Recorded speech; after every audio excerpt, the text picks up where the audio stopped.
Hello there, I'm John Oliver, host of Last Week Tonight, the HBO series containing the fewest games and least impressive thrones.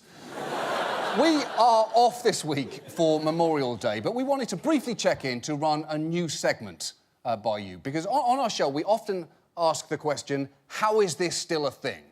Which we inquire in an effort to understand why we're still subjected to things like daylight savings time and the Sports Illustrated swimsuit edition. But tonight, in the interest of innovation, we'd like to do the exact opposite of that and pose the question, how is this not a thing? Because while there are many things in this world that should no longer be things, there are also many non-things that should absolutely be thingified, brought into the thing-sistence, if you will. You know, like an all-dog version of the Blue Man Group. Or, exactly. How is that not a thing? Or a universal safe word for getting out of small talk that's run its course. Strawberries! Strawberries, please! Strawberries! Stop! I cannot hear about your kayaking weekend! Strawberries! Strawberries, brilliant! Strawberries now! But we don't have either of those things, nor do we have a way to wink without looking like you're proposing a threesome.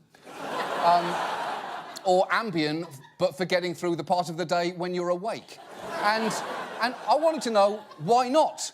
Just as I want to know, when is science going to get around to inventing a biodegradable treadmill that starts to break down after a month of misuse and disuse?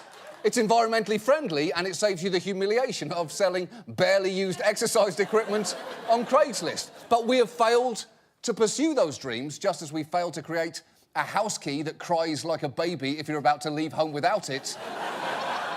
And perhaps most frustratingly of all, why do we not yet have bread pants? Which are, of course, sweatpants, but made of bread.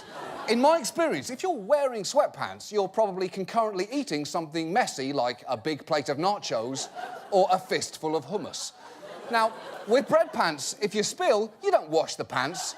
You simply tear a piece off the leg and you eat that too. How are those not a thing? How are those not a thing? How are bread pants not a thing? How? And finally, how is there not a search engine built just for parents that lets them search terms like the guy who's on that show we like and oh, she's married to what's-his-face? Because the answers to both of those questions are always Mark Harmon and Blake Lively. That is all for now. We'll be back on June 5th when we will return to be covering things that already exist. Thank you very much. Good night.